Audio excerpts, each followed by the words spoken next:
This is Writers on Film, the only podcast dedicated to books on cinema.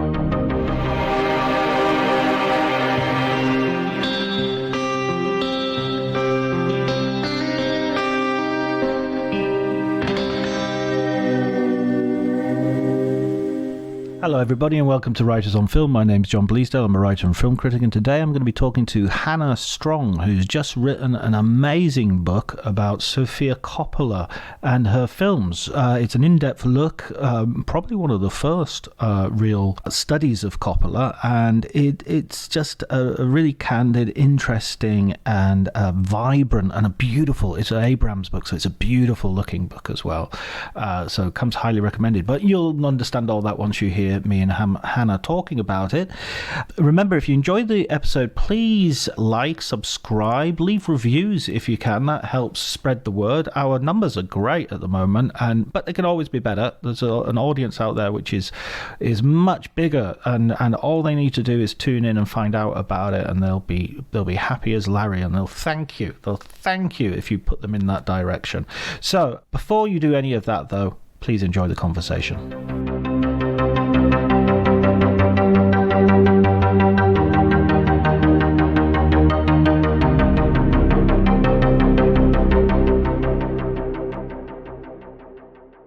I find my brain just kind of turns off about 5:30. So yeah. It's like if I'm having to do anything where I need to be like eloquent, it's best to do it before that point. I did a record once at 9 p.m. and I was just like, guys, this is going to be like unintelligible. Oh, the bar has been raised. Now we're going to have to be eloquent. Yeah, now I've said it. I'm setting you up for like some great conversation. And I'm like, oh shit, I don't know. It's a long time since I wrote this book. When did you start it, actually? I think it was May 2020. Right. God, yeah. So almost 3 years ago. Yeah. Almost 3 years. Yeah. It feels like a really long time ago because because of the pandemic. You know, it's like I was doing it all throughout all the lockdowns, and then I think I finished it October 2021. So it was quite a long process. Right.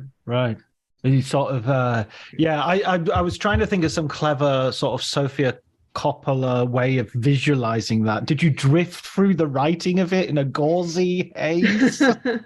I did it actually kind of, it was mostly chronological, right? And not in terms of her work, but in terms of how the book is structured. So I started with the Virgin Suicides, and then I did The Beguiled, and it was I had an order, but it wasn't the order that the films were made in, because we decided that would be too simple, that would be too boring to do it that way.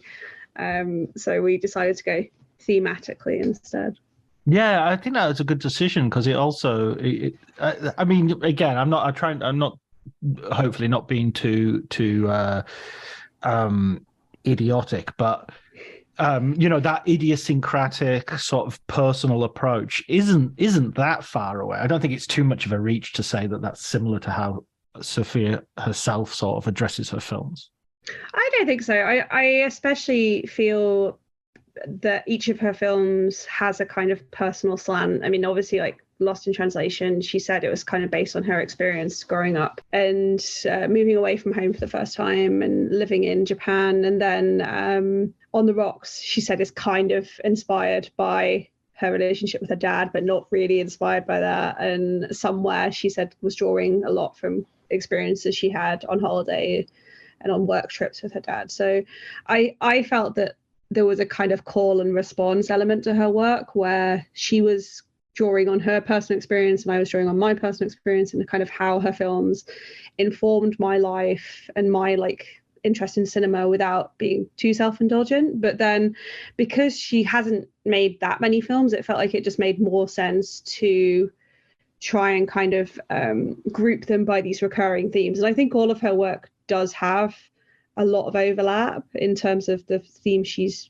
dissecting. And the only hard part of like pairing them up, or I mean there's technically 3 in the Celebrity and Excess chapter, but Murray Christmas is kind of an outlier anyway, but the only difficulty was kind of deciding which would go where, because there is, you know, kind of, you could put the virgin suicides in the fathers and daughters category if you wanted to. Like there's just kind of different places things could go, but in the end this was kind of the order that made the most sense to me, to kind of approach it from a different creative perspective than just going straight down the line. And because Abrams, who published the book, had just done the Paul Thomas Anderson book with Adam Naiman, and he did it chronologically by when the films were set, which I thought was a really cool way of looking at it. So we were just kind of keen to do something maybe a little bit different, that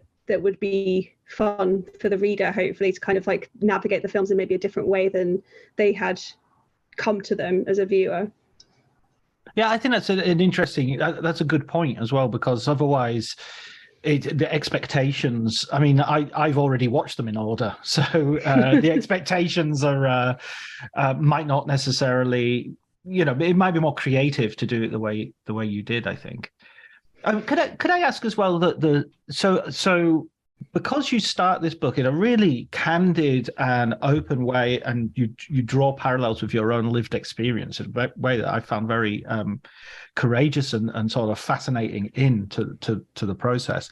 What's your sort of story in terms of how you ended up writing about film? What was your entry into the world? Well, I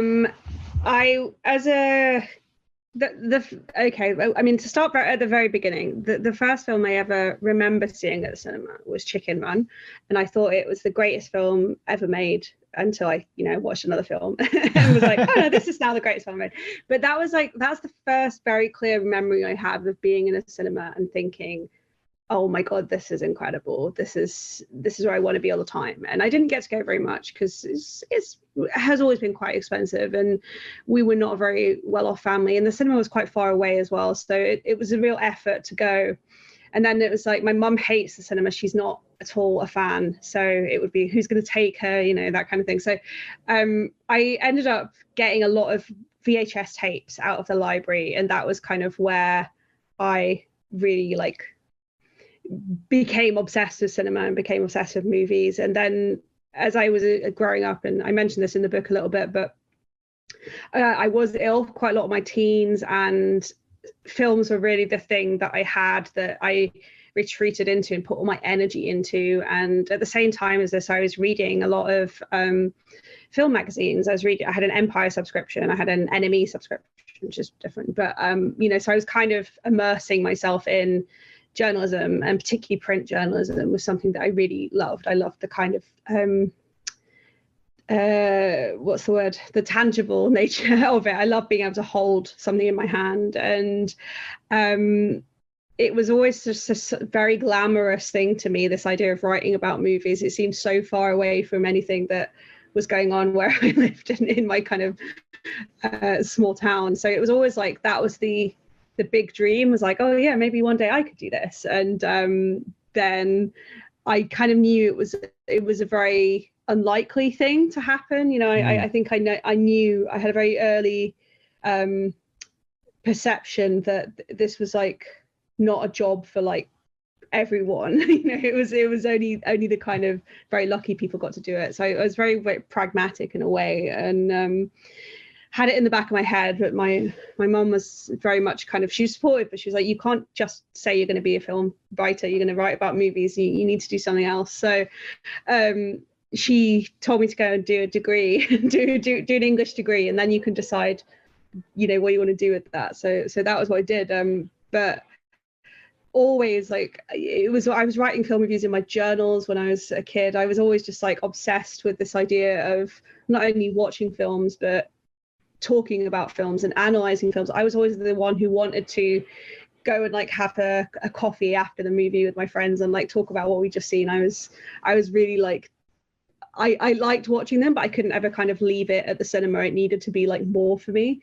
So I think I drove everyone a little bit insane with like the fact that I could never just like watch a movie and just enjoy the movie. I had to kind of like pick it apart. But Sofia Coppola definitely was one. I think I was about 15, 16 when I first saw The Virgin Suicides, and that is like, I think for a young woman, it's like the kind of perfect age, because you do see that film and think, oh my god, this is my life. Like regardless if you've had that experience that the film is depicting or not, you just think, oh, she understands me, she understands being a teenage girl. And that was definitely like, I was one of those teenagers that was just instantly kind of smitten and instantly felt like I'd met my soulmate.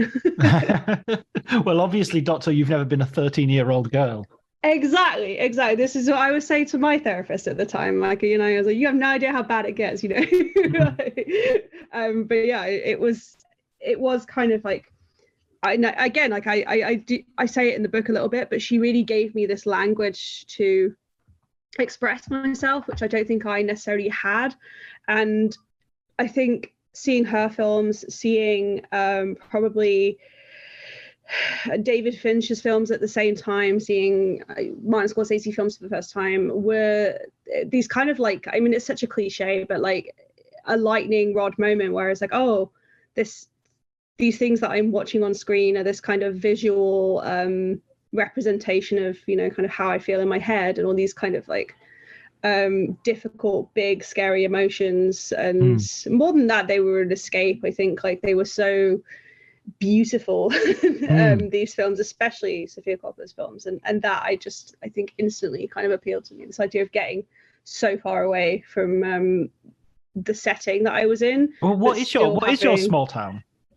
So I'm from a small town outside of Sheffield, called Stocksbridge, which I think has about like 5,000 residents or something. It's very small, and at the time it was even smaller. We've had kind of some development since then, but it was like an hour to get into Sheffield, and all my friends lived in Sheffield, so I was very kind of isolated. And I had a brother and sister, but they're not, they like films, but just very, very different sorts of films from me. So there was never a kind of, we didn't really have that in common or anything. And I think I was just like a really lonely kid who felt like an outsider, which is like the perfect kind of target audience for I think a lot of Sofia Coppola's films. Absolutely. I mean, it sounds very similar. I mean, we lived in a tiny village outside of Barrow-in-Furness, and I used to always joke to people, I don't live in the middle of nowhere. We have to get a bus to get to the middle of nowhere. You know, it's not like... Yeah, that was the set. Yeah, we used to regularly have, there was a road to kind of get to Tesco, and like my mum and I would get in the car and drive, and we'd have to like stop on the road because there would be a farmer with cows, and we would have to like wait 10 minutes for the farmer and his cows to pass. And I, you know, like living in London now for as long as I have, I'm like, wow, that was kind of crazy. That was such a part of my childhood, like queuing behind farmyard animals. But it's I think it builds character in film critics, having to really like fight to be part of that world. Well, so how did you get lucky then? How did you become one of the lucky ones? I think I probably had an easier time of it than a lot of people, just in that I knew straight away this is what I wanted to do from kind of the age of about 15, and then I was very dogged about getting where I wanted to go. So the first thing I did that was kind of along the lines of film criticism was I was on the youth jury at Sheffield Doc Fest when I was 17, and that was the first time that I'd kind of been in a, you know, so it was the first time I'd ever gone to a film festival, and I just thought it was the most incredible experience of my life. And I'd written an essay about Werner Herzog's Grizzly Man, like that was the thing that they read and were like, yeah, this kid this kid knows what she's talking about. So that was like the gateway drug. And after that I was just kind of like, yeah, this is it, this is what I'm going to do now. So I went off to university in Leeds, and Leeds has an amazing yearly film festival just called Leeds International Film Festival, and it's so great. And I did volunteering with them, and through that I was able to watch loads of films, and then I would review the films for the school paper, for the university paper. And that was like another kind of massive moment for me, just realizing that like it wasn't even that I had to necessarily go to London, although I think that was always the goal in my head. But just knowing that there was kind of a world of like cinema around me was very kind of inspiring, and meeting all these people and meeting these filmmakers through doing Leeds International Film Festival, and just really feeling that there was a way to get to where I wanted to go to be a film critic. And we had speakers who would come in, journalists who would talk to us about, you know, working in the arts, and that I found very kind of bolstering. I think actually having kind of lived experience, and my family are not like, I come from a family of like science people. They like science and kind of hard evidence. So me wanting to kind of be an artist and be a writer was very they're absolutely lovely people, but they just had no kind of like frame of reference. So it was really good that I was able to kind of meet these people who are very like open about their experience and open about how I might get there. And then I went away for a year and did a year abroad in Berlin, and that was very like a lot of self-led learning. So it was great for me because I could just direct everything towards film, which is something I was interested in doing. Even though it was an English and history degree I was doing, I was just like, I'm going to try and sneak in as much film as possible, which is what I did. And I did an internship whilst I was in Berlin with a film journal out there. It was only a sort of 3-month internship, but again, that was like, I mean, Berlin generally just like such an amazing city for cinema, and obviously it has the festival. That was my first international film festival, and it was, again, kind of extremely overwhelming. And I feel like all these tiny experiences really like just kept that little like flame alive until I was able to graduate and move to London and take a job that had nothing to do with film, but it was a copywriting job. So I felt like it was kind of a step in the right direction. And then eventually I did some freelance bylines whilst I was working at the website that I had this copywriting job for, and then wrote something for Little White Lies, which was kind of always my big dream as a teenager. It's like, oh, one day I'd like to write for Empire and Little White Lies, and haven't got Empire yet, but have got Little White Lies. And after that first byline, it just so happened a job came up about 6 months later, and I applied. And I remember sending my mum a Facebook message saying, I've applied for this job with Little White Lies. I don't think I'm going to get it, but it's really good to just do an application and like get yourself into the groove. And then I got the job. So that was gosh, 6 years ago now, 5.5 years ago. So it's a lot straighter route than a lot of people end up taking. A lot of my friends, a lot of my peers kind of didn't get that experience of just going from one job to another job and then being there. But I'm very aware of kind of how fortunate that was, and how lucky I was that Little White Lies kind of took a chance on someone coming just kind of straight out of a kind of very corporate copywriting job with only a few kind of film bylines. But I think they really had a sense that this was something that I was my whole life, and was something that I 24 hours a day lived. And I think that's definitely kind of like shown over the past 5.5 years. And then the book came, gosh, about 2.5 years after that. So I'd been with Little White Lies 2.5 years before we started talking about doing the Sofia Coppola book. Wow. That, I mean, I do think there's I mean, my experience of talking to so many people from festivals and from journalist backgrounds, and obviously due to this podcast, largely people who've written books, it just seems like there are so many ways to get there. You know, there are so many roads, and they all involve luck to some extent, and they all involve enthusiasm. But other than those two things, everything else could be. It feels like there's an absolute spectrum. Oh yeah, I always say when I get asked about this, but a lot of the time it's college students, university students, or just young people who are really interested in getting into film writing, and they'll ask, kind of how would you recommend I go about getting into film writing, and it's such a hard question to answer, because I think now more than ever there's kind of no real way you have to do it, and like you say, it's that enthusiasm and that kind of luck that are going to be the biggest factors, but I mean, and hard work as well. But I'm always surprised at like kind of hearing how people end up doing film journalism. And there's people that come from completely different backgrounds, and then people that come from other parts of film, whether that's programming or whether that's working in marketing or something. They just kind of discover a real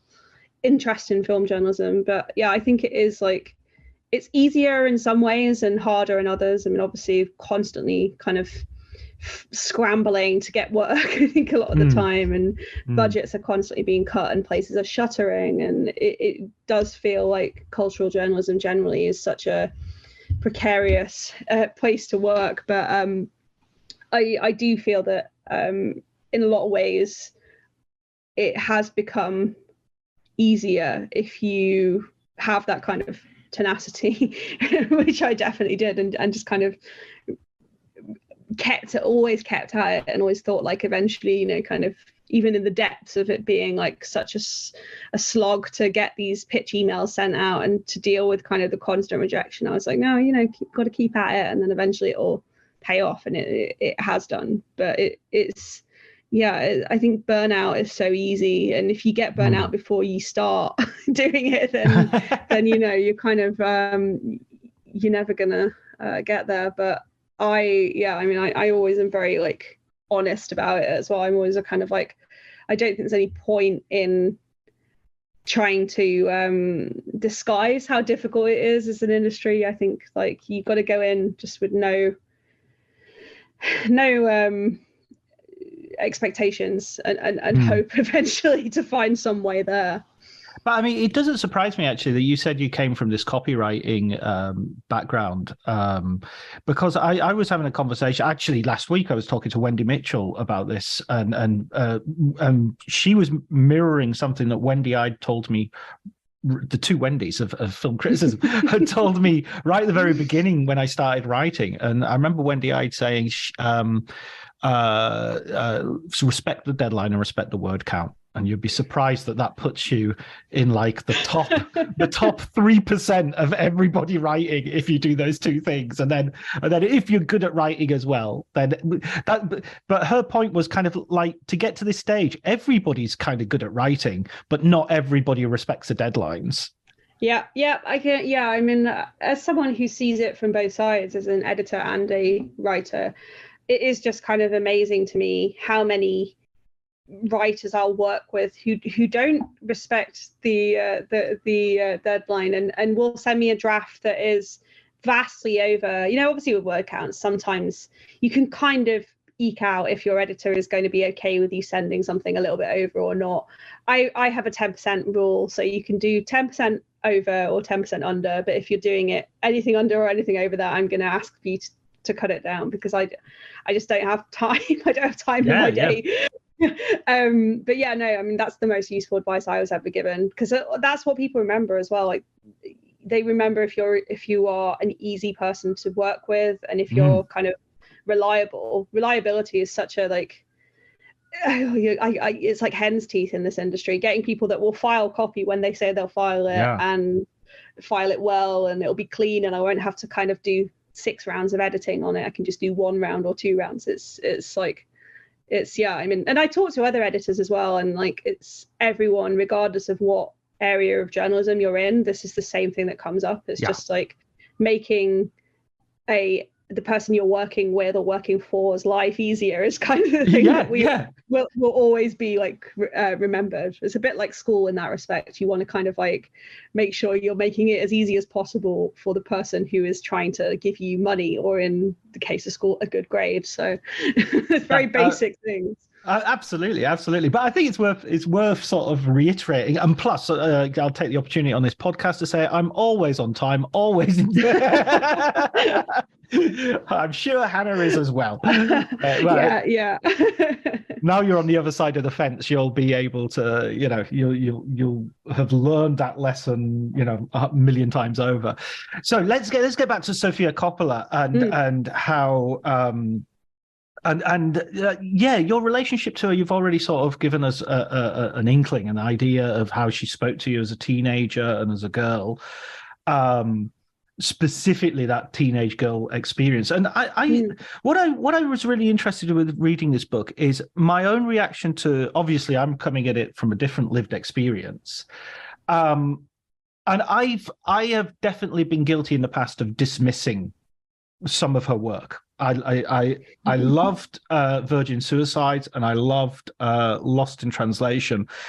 And there are other ones like The Beguiled and Bling Ring, and somewhere that Marie Antoinette I really liked as well, but that I feel I ought to revisit because I feel that I've definitely glided over those in a way which is too casual and too incurious, if that makes any sense. And it was interesting that you mentioned that Adam Nyman's book about Paul Thomas Anderson, because in a way they're really exact contemporaries, and they've made more or less the same number of films, I think, just a rough thing. Did you feel when you were writing the book that you were sort of addressing an audience like me to some degree, that there was an element that you had to, I mean, I know she's got a lot of fans and admirers out there. I don't mean to undervalue that at all, but a critical consensus that was perhaps not as in her favor as would be for, say, a Fincher or a Paul Thomas Anderson. Yeah, oh God, yeah, I think definitely she is considered more of a mixed bag as a filmmaker than the other directors in the series, because by this point we had the Coen brothers, Paul Thomas Anderson and David Fincher, which is an incredibly strong roster, but they are all pretty much considered to have maybe made, some people would say no bad films, but others would say maybe only one bad film, whereas I think Sofia Coppola, people are much more kind of critical, and some of that comes from the fact that she is a nepo baby, as the kids say now, but I think a lot of that is also it's because she's a woman, and because the things she deals with are very, very traditionally feminine and women's themes, and she does have a very kind of ornate and a very girly kind of aesthetic a lot of the time. So I did go into it kind of aware that I had to write for the people that would be buying this book primarily, which is people that love her and want to kind of read about her films. But then, I did feel there was this kind of big chance to like set the record straight about these films that I felt were maybe a bit unfairly maligned. And it's interesting because I wasn't coming from a position of I absolutely love everything she's ever made and I won't hear a word against it. I was when The Bling Ring came out, I didn't like it. When Marie Antoinette came out, I was a teenager and I didn't like it because I didn't think it was serious enough. I was very into my history and I didn't like the idea of this, kind of poppy, like slightly anachronistic take on Marie Antoinette. So I was took that very seriously and didn't like it. But were you quite sniffy about it? Yeah, I think I was. Yeah, I think I just had this idea in my head of period pieces needing to be kind of dour and serious. And obviously, like, that changed massively. Like, the older I got and the more I was exposed to, I think, seeing Amadeus for the first time, it was kind of like, unlocked a lot of what Sofia Coppola is doing in Marie Antoinette. So it was kind of this, like, process of not only trying to address previous criticisms of her by the kind of the tastemakers, but also look at my own kind of biases and how those had formed and why my opinions on things might have changed throughout the years, why I suddenly thought that The Bling Ring is actually a really good film, and why I thought that The Beguiled is maybe not quite as good as I thought it was when I saw it for the first time. So I think the thing I wanted to capture was not only how much her films mean to me personally, but I feel like how much they maybe have been kind of shortchanged or just not given enough kind of like critical context, or just kind of getting a sort of like well-rounded image of like who she is as a filmmaker and who she makes films for and how they have been received. And I didn't want it to feel kind of like exclusionary. I didn't want it to feel that I was trying kind of saying, one way or the other, like, oh, she's not making films for you don't, I was just trying to kind of give the best possible insight and write in a way that would be entertaining and interesting for people, regardless of kind of how interested they are in her. And I mean, one of the things is when you're writing a book like this, you have to do so much with the text. It's not like writing a film review. It's part you're doing a history of the film, you're doing a history of Sofia Coppola, you're doing analysis of the film, analysis of the critical reception, evaluation. And it was such a kind of daunting task to try and get in all these different elements and do it in a way that would be engrossing for like 50,000 words. And that is something that I was very conscious of, was that it's quite a difficult needle to thread, especially when most of my life I am just writing like 500 word reviews. I mean, it is funny as well, I think, that idea of reevaluating something when you have to properly invest time and attention in it. I found myself doing that in the past, where I watch something and my sort of Twitter reaction will be, yeah, rubbish, or 2 stars or whatever. And then I'll have to write a proper essay or feature on the piece.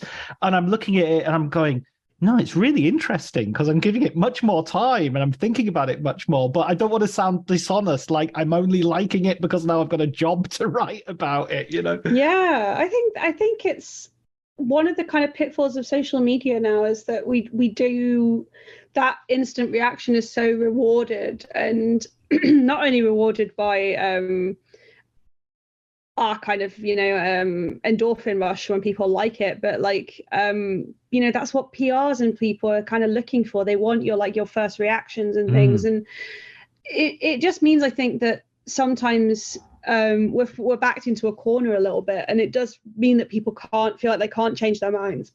And I especially notice it at film festivals, I think, which is obviously where a lot of Sofia's films have premiered, where people come out and the first thing they're doing is sending a tweet or sending their review off to their editor. And it's one of the reasons I really liked going to Venice for the first time, because you have that little kind of pocket of like 8 hours or something where it's still not a lot of time to think about it, but it's more time than you would ordinarily get. And it just feels like the process has been speeded up so much, even before I was doing this job, I'm sure, but everything just has such a short shelf life now. And I think that Sofia Coppola has really benefited from reevaluation and kind of reappreciation. And also I think I do talk a little bit about this in the book, but one of the things that came up when I was talking to her collaborators was that a lot of them were saying the people that were watching these films as teenagers are adults now, and they're the ones that are writing the reviews, they're the ones that are writing the criticism. So it's not that like the films might have ever been bad, it's that they just kind of, the people writing about them were not the kind of target audience. And that I found kind of, maybe in 10 years time there'll be people writing about films that I didn't like, that they'll be kind of reappraising them, and I'll feel really old and like out of touch with the youth. But it's definitely like, I think she's someone that has had a kind of reevaluation of some of her lesser films, but in a way, like stuff like The Virgin Suicide, stuff like My Antoinette, they were always very popular with a certain like subset of people. And certainly growing up as I did on the internet, like images from her films and kind of her as a filmmaker and her as a personality were always like so popular on Tumblr and kind of on LiveJournal and all these like kind of internet what's the word, like micro blogging, micro, no, what's the word, oh, it's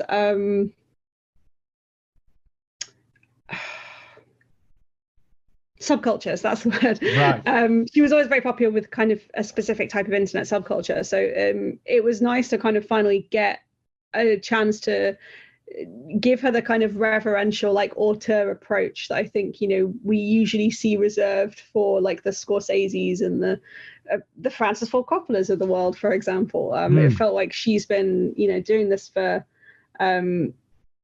almost 30 years now, so it was kind of a ripe time for it, especially because now we're seeing filmmakers who are inspired by Sofia Coppola. Like Charlotte Wells was saying how much Somewhere had inspired After Sun, and I was just like, wow, it's, you know, the kids that made these films are going to be making movies of their own now. So oh, absolutely, yeah. I think that was one of the best things about the book, or about I think, you know, my own experience of approaching it is going to be different to a lot of people's, but it really made me think I've got to rewatch these films, because there are a bunch of them that I've seen only once, and there are a bunch, much more so than as we sort of have indicated previously, sort of like contemporary equivalent male, you know, let's underline, filmmakers. So, you know, I only saw Somewhere at Venice when it premiered, and I never saw it again.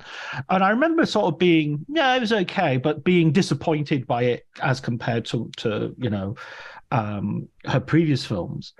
But maybe that I mean, when you're this is something you'll recognize, I'm sure, from like festivals, you know, being disappointed because a filmmaker has not made the film again that you liked is not necessarily the best way of approaching a piece of art. You know, you shouldn't, you know, you might need to go back and actually watch it just with a clearer head.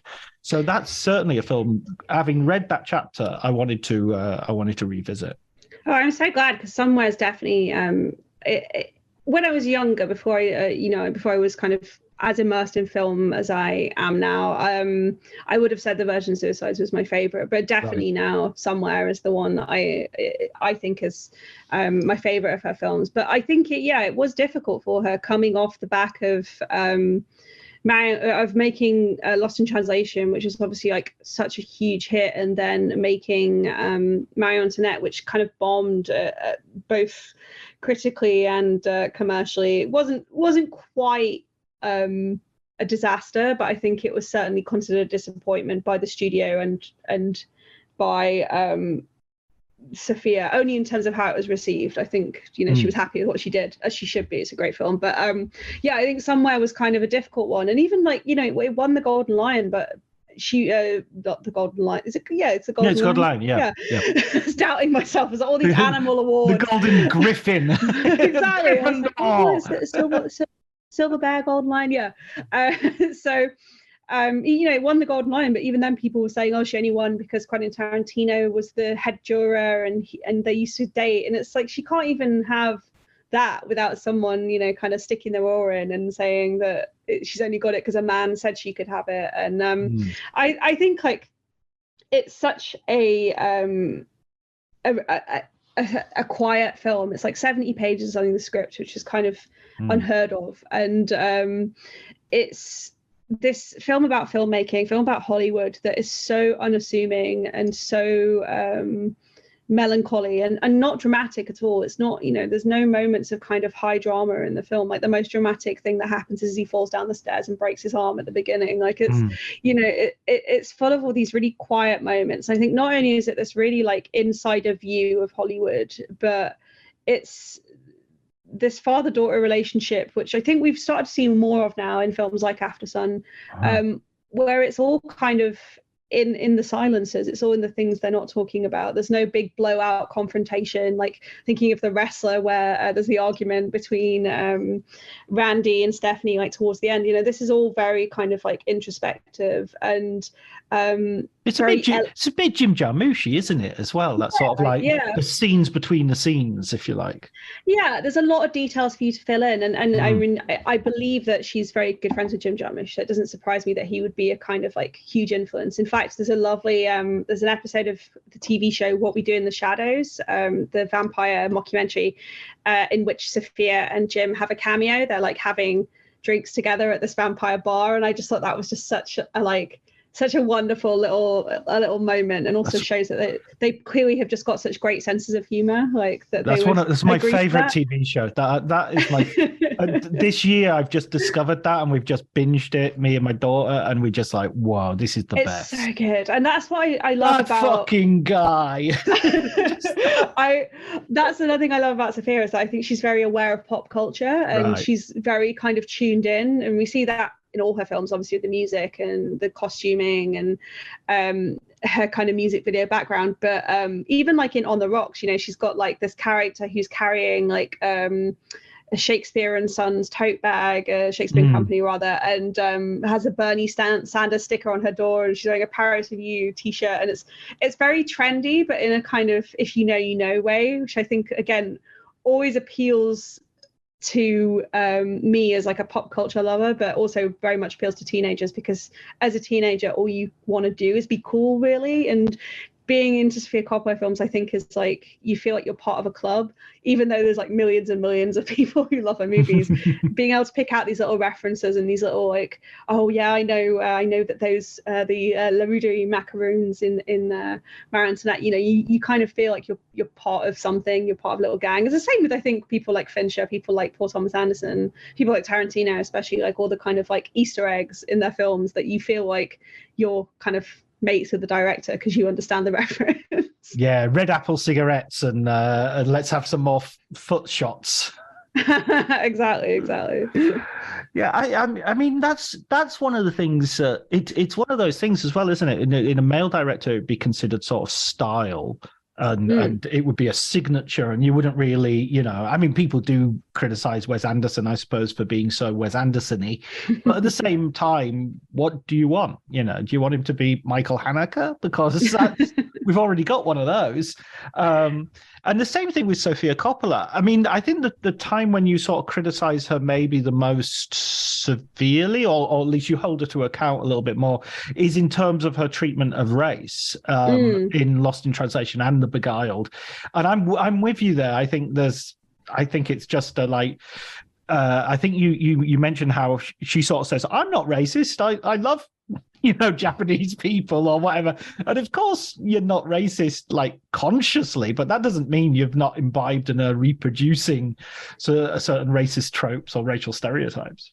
Yeah, absolutely. Yeah, and it did feel important to me as well to bring in other voices and to look at critics who were calling her out at the time, because they did exist. You know, a lot of Japanese critics particularly wrote like, this is quite offensive and here's why. And with The Beguiled, there was a lot of amazing writing by Black writers about The Beguiled and about how problematic Sofia's treatment of the South was, and particularly her removing a mixed race character from the script, which I think Sofia herself probably admits now was not the right call to make. It's almost this thing, I think, with The Beguiled, in that she was so afraid to do it wrong that she decided she wasn't going to do it at all, which is just no excuse, really. It's so, if anyone can kind of afford to go out on a limb, it's Sofia Coppola, and she just kind of avoided that. Whereas, yeah, Lost in Translation is such a product of its time, and people say that sometimes as a get out of jail free, but I didn't want it to feel like I was giving her a pass, because I think if you love someone, you are able to kind of process their flaws and process where their work might be problematic or might have issues. And that was something that I really like. I felt, obviously I benefit a lot from white privilege the same as she does, and I felt like it would be remiss of me to kind of not address that within her work. And I think she's kind of made some concessions over the years about where she may have got things wrong, but she wears kind of that privilege on her sleeve a lot of the time. I think, you know, this is also a reason she kind of gets criticized, because she makes films about how hard it is being rich and famous, and for some people that, you know, that kind of doesn't work at all, and for others it really does. Because I mean, I've said this a lot over the years, but I think when you're so used to not seeing your own experience on the screen, you make, I think, more allowances. So, you know, I was watching these films growing up, and I was thinking to myself, like, well, obviously, you know, I'm not rich and I don't live in this beautiful house in Michigan, but I know what it's like to be an incredibly depressed teenager, or, you know, I kind of know what it's like to have a difficult relationship with my parents. So,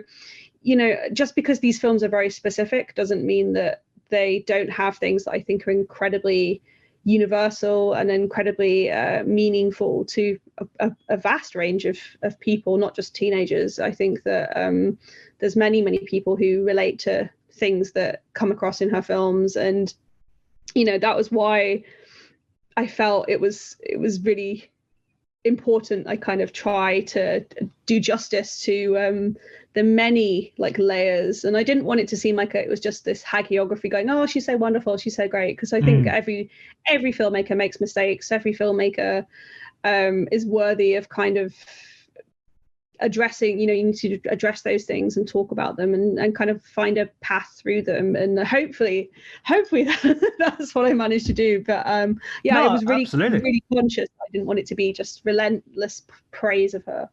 No, absolutely. I think you did totally. And I mean, if we're going to accept people's social realities, then some of those social realities are going to be outside of our experience. They're going to be limiting. They're not necessarily all going to be, exactly what we agree with. I mean, I was thinking of her in terms of, there's a filmmaker I don't get on particularly well with, but I do admire his work, is Eric Romer. And Eric Romer's just utterly uninterested in anybody who's not sort of wealthy, bourgeois, white. He's quite come out with some quite racist statements in the past as well. But, that's his thing. That's where he's from. That's what he's doing. And, you don't have to ignore it. You can comment on it, but it's not necessarily a disqualifier. I think that's the point. I think that's going back to what you were saying earlier about Twitter and social media and whatever. It's this idea that we can slam doors on people and disqualify them because of certain perceived shortcomings, which I think is problematic.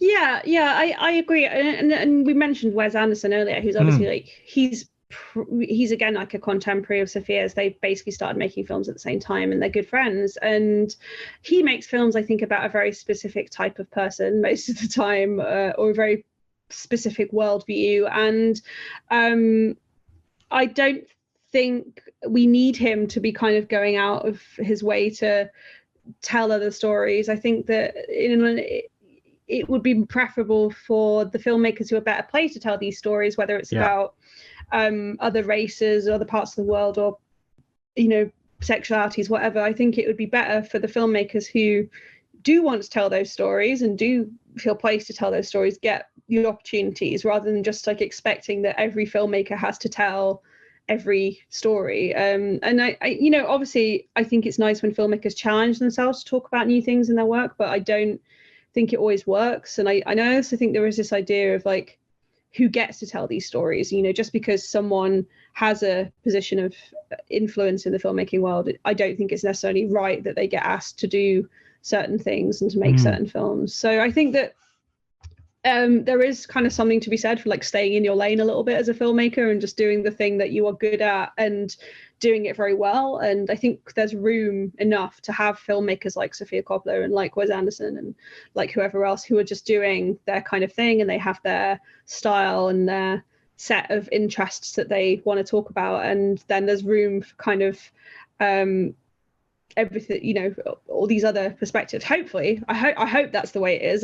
Very idealistic of me, but one of the things I do think, and I think Sofia does it to an extent, I think she could probably do it more, is when these filmmakers help lift up these new voices and like show a kind of interest in nurturing that talent. And Sofia does a lot of like producing, a lot of executive producing, so I think like she kind of does that to an extent. And someone who's amazing at doing it is Barry Jenkins. Like he's constantly uplifting the next generation of filmmakers and new talent, and I think that is the best way to be as a filmmaker, if you can bring other people up with you and try and like open the doors and not kind of keep it to this rarefied group of people who can only they can possibly deign to sit behind the camera and direct actors. So I think that's one area that I think like there's so much room for improvement. And obviously as critics, we spend a lot of our time championing these new filmmakers, but that doesn't mean I want to abandon all my old faves as well. I kind of want to have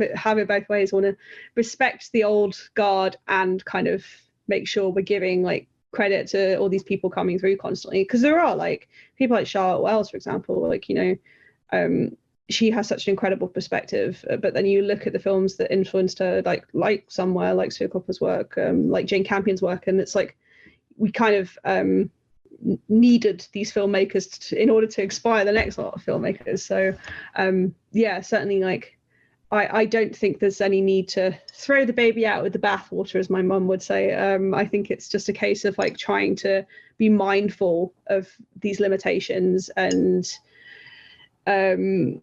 just be open, be open to the experiences that they're trying to depict. I mean, I can't wait to see her take on Priscilla Presley. I'm so excited to see kind of how she's envisioned that, especially after Elvis, because I imagine this is just going to be the complete opposite, because she's the opposite of Baz Luhrmann. She's not bombastic at all. So. that should be on the next poster. The opposite of Baz Luhrmann. I love Baz Luhrmann. I really enjoyed Elvis. Oh, I loved Elvis. Elvis was in my top 10. It was one of my favorite films of last year. It was the only film I saw at Cannes that I paid to watch again. Oh, really? Which, I just had such a ball. It yet. I'm going to rewatch it, maybe in time for the Oscars, because it's it's done quite well with the nominations, so I might rewatch it. But yeah, I just had such a fun time with it, and I was really glad I didn't have to review it, actually, because I was like, sometimes it's nice to just enjoy a film and not have to think about it. So. Enjoying films and not having to think about them. That's Baz Luhrmann in a nutshell. It's so rare we get to do that, isn't it? As like film writers, it's so rare. I have to not have an opinion, not have like a public opinion. It's the greatest joy in the world to just watch something and think, this is just for me. This is just purely for my enjoyment. It's quite liberating. You're absolutely right. And there are certain films I never want to talk about. There's it's something I mentioned. In true postmodern fashion, I tweeted about not wanting to talk about certain films, and someone said, "Okay, what films? Give us an example." And my reply was, "Blue is the warmest color. I don't want to talk about that film." Why don't you want to talk about it? It's like, for God's sake, you're missing that's exactly But I love that film, and I don't feel any need to go into it further than that. No, this is exactly it. I think that sometimes it's nice to just have things that you love and you don't feel kind of the need to share your reasoning, and that is fine, in my opinion. It was why I was kind of nervous about doing this book, because I think for a long time I had written I'd written two pieces about Sofia Coppola at the time, both about the Virgin Suicides, and I was very nervous to write this book, which was going to be kind of putting it all out there and opening myself up to criticism, which is a weird place to be in as a film critic, to be suddenly the subject of criticism, though people have been very nice about the book. Not saying I'm getting like hate mail or anything, but it was a weird experience to kind of suddenly have to not necessarily defend my opinions, but just have to like think very critically about things that I'd previously not, like something like The Bling Ring, something like Marie Antoinette. I'd never really had to think about them in a kind of critical context, because I wasn't old enough to be a film critic when they came out, when I watched them for the first time. So it was a kind of weird thing to be like second guessing myself and thinking like, does this work in the context of a book rather than like a film review? Is this going to kind of stand the test of time? Because you put out a magazine, it's on the shelves for 3 months. You put out a book, it's there for years, hopefully. So I felt a kind of like additional sense of pressure to like do justice and to be honest and open about my perspective on the films, but also kind of conscious that it was forming this wider like history of her as an artist. It's a very specific and strange thing to put together a whole book about one filmmaker, and you'll know this yourself, like you spend so much time with them that you feel kind of like, do I need to step away from this and like get some kind of perspective? Like it is a really like daunting and fascinating experience, but at the end of it you do feel like you know them, and it's like I don't know you. Like I don't know Sofia Coppola.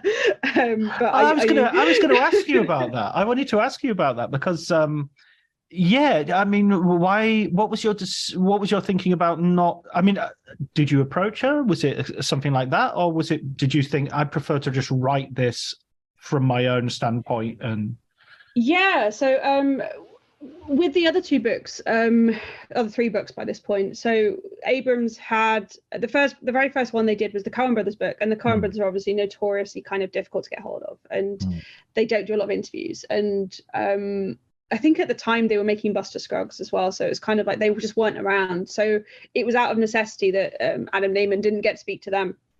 And that was fine. The book came out great, and they were able to do so many amazing interviews around it. It didn't really feel like you were missing that. And then similar with Paul Thomas Anderson, I think he was busy shooting the Phantom Thread, and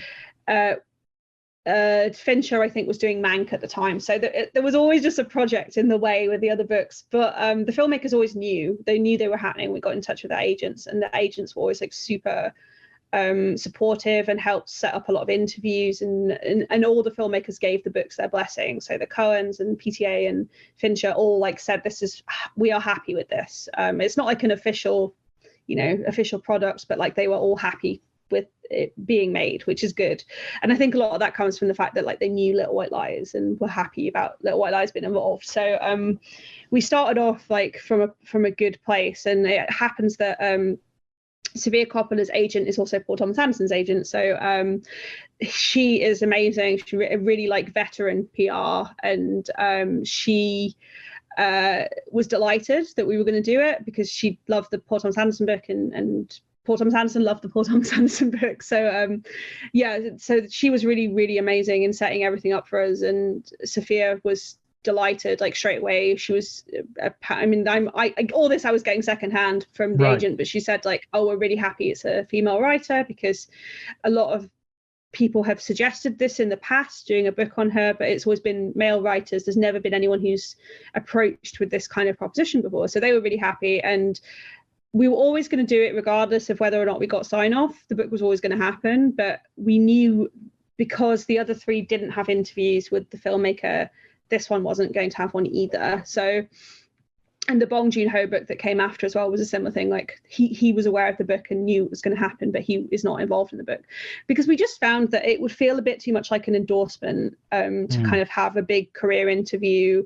And I also find with Sophia, like she has always struck me as quite a shy person, and her interviews, I don't think that they necessarily are as interesting as the films. Like I love hearing her speak, but I think sometimes she maybe puts it all out on the screen. So we don't really necessarily need, she's not someone like Paul Thomas Anderson or Dave Fincher who can talk till the cows come home about their process and, why every shot looks the way it does. I think that she's much more kind of cerebral and, kind of like it's all internal with her. So we knew that she approved the book, but she wasn't going to be in the book in any capacity, which meant it was mostly about finding the right kind of people, the voices around her to bring in. So people that had worked with her. And she, again, like Sophia and her agent were so good at like setting that stuff up. Like we got Kirsten Dunst for half an hour, she was in the middle of the press campaign for Power of the Dog. It had literally just been at Venice, so she was amazing to be available and make herself available and give me time and be so generous. And it was the same with all Sophia's collaborators, like Philip Lassorde, her cinematographer, and Brian Wrightsall. They were so accommodating and so happy to be involved. And they, it would be, oh, I've got half an hour, and they'd give me a ring, and it'd be like an hour later. They'd be like, okay, I should probably get going now. So they were so kind of like just delightful and happy that there was going to be something big on Sophia, and they were so generous. Like Philip was sending me photos from the productions, and Brian as well, and Sophia's on-set photographer, Andrew Durham, who's absolutely, he's just made a film of his own actually, but he sent me a ton of press, like the photos from on set, and he said to me, just use what you want, just credit me. Wow. And I was like, do you not want paying? And he's like, no, it's fine, just use the credit. And I was like, what? Kind of wow. I was very fortunate that she works with this just amazing, like incredibly generous group of people who are just such big fans of her that they want to kind of talk about their work together, and they want to be involved in a big career project. There's no hint of any sort of like talking head style fallout, it's all kind of like everyone just can't wait to chat about how much of a good time they had working with her. Oh, that's brilliant. And I think it is important to recognize that, this is a big, Abrams do these beautiful big books. It's not easy getting a book written about a director. There aren't that many directors out there who publishers will take a chance on, and to be the writer of the Sofia Coppola Abrams book is an amazing achievement. I think you've done a wonderful job. And it is the one time, as you were saying about print journalism, that lasts for a few weeks, few months maybe, but a book like this is where Coppola studies will begin. For many years, it will be the where you'll have to have read this in order to start thinking and considering it. So I think it's a marvelous thing in that sense. That's not scary at all. The idea of people having to like study and disprove me and stuff, that's not terrifying. Yeah.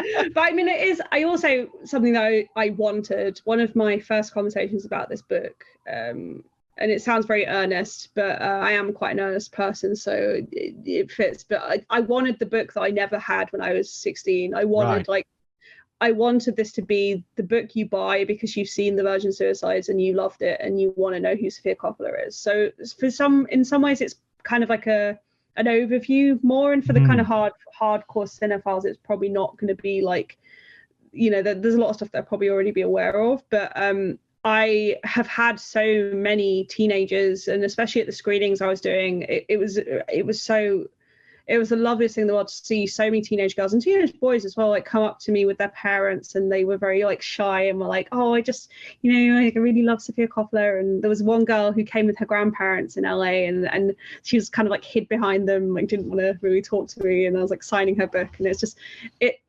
it's really lovely to think that this could be someone's like gateway into the world that I loved so much and still love as well. Like I like the idea of having these formative kind of texts that make you want to be a writer or make you want to study film or make films. And that sounds very lofty, but if I could do that for, kind of one other teenager, give them this feeling that like, yes, someone else gets it, then like that was always my end goal. And I'm lucky that I was just asked to do it in such a kind of lavish fashion with such, beautiful design work. Like Tertia Nash, who designed it, is just absolutely like blew me away with kind of every detail. She wasn't even a Sofia fan when we started working on the book. She'd seen, I think, one of her films. So to be able to kind of translate my words and my vision, despite not really knowing what I was talking about a lot of the time, I think it's just kind of incredible. Yeah, absolutely. No, I didn't mean it in any way for it to sound like you're in the academic. Now you're in the academic stratosphere. No, I that comes as well, obviously, but yeah, no, I just mean like that. The books on the shelves of the sort of film section of Waterstones, there aren't, it's a pretty, I mean, I know from doing this podcast, this is a niche of a niche of a niche, if you like. So to the advantage of that is that, if you get to write one of these books, then you're having that word. You're contributing to the legacy. It doesn't surprise me at all that the agents are pleased and well, I've just noticed in the background you've got an Annette poster on your wall as well. Yeah. Okay. We're on the same page with everything. Well, there's a house that Jack built one next to it, so I don't know. Oh no! Uh-oh. Shots fired. Yeah, I do find it very funny that like in my flat it's like Annette, the house that Jack built. Yeah, there is now a Nan Goldin poster up, so there is a woman on the wall. But I was like, man, yeah, it's like walking into like a film bros flat at the moment. Like, I have to like get some women up on the wall. Though I do have, I'm just looking again. There's a Magnolia poster and an Uncut Gems one as well. So it is bad, but there's also a Lynn Ramsey poster and the letter that Sofia sent me when she got her copy of the book. So there is like some female representation up there. Brilliant. Talking about gateway, wait a second, I was going to say gateway drugs. Great gateway books, which let's face it, the analogy doesn't have to be labored too much to work. What would be a recommended film book that you'd be able to give our listeners? Oh God, I actually, having recently got my copy, a friend of mine, I sound awful like recommending my friends' books, but I do think it's a really good book, and it's also relevant to Sofia Coppola. My friend Charles Romesco has just published his second book, which is called The Colour of Film, and it's out beginning of February in the US, and I think beginning of February UK, beginning of March US, and it's the story of film through 50 colour palettes from films. So it's a really, like, I think, engaging way of looking at film that I think we talk about a lot and we see visually, but there's maybe not a ton to buy in kind of a bookstore. So it looks really nice on your coffee table, but it's also just like a really fun and expansive look at the use of film, use of color in film, and how that's changed over time, how it hasn't changed, and kind of why filmmakers use the colors they do, and things that reoccur. So that would be my recommendation. Not a formative experience, but hopefully it will be for other readers. And it's always nice as well to support kind of indie publishing, I think, with these books as well. And that will be available on Amazon.com. No, Bookshop.org. Yes, I know. I've got my own. I've got a Writers on Film bookshop.org shop front that I set up right at the beginning. And do you know how many copies of people have bought? 0. Absolutely none. Yeah, I was telling everyone when my book came out, I was like, I know it's cheaper on Amazon, but can you just buy it anywhere else? Like, yeah. I don't get royalties either, so I'm just kind of like, well, at the end of the day, it goes into someone's pocket, but not mine. So yeah. Poor Bezos, poor Jeffrey. He's fine. he's down to his last 100 billion, I think. Poor Elon. Elon's the one I'm worried about. I stay up nights worried about Elon. Oh, there's a guy who needs a Sofia Coppola film. Cheer him up. Listen, Hannah, thank you so much for talking to me. It's been an absolute blast. I loved reading your book, and likewise having this conversation. Thank you for having me.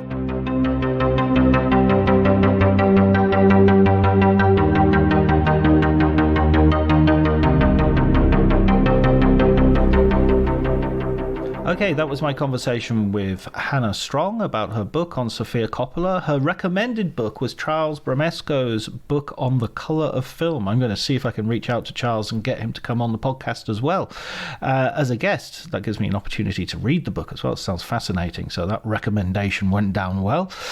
Remember, you can follow me on Twitter at Dr. Jonty, DRJONTY. Thanks very much to Elliot Atkins for the music. Thanks to Ali Harwood for the design and the look of the site, and thanks to you, dear listener, for spending your time with us today.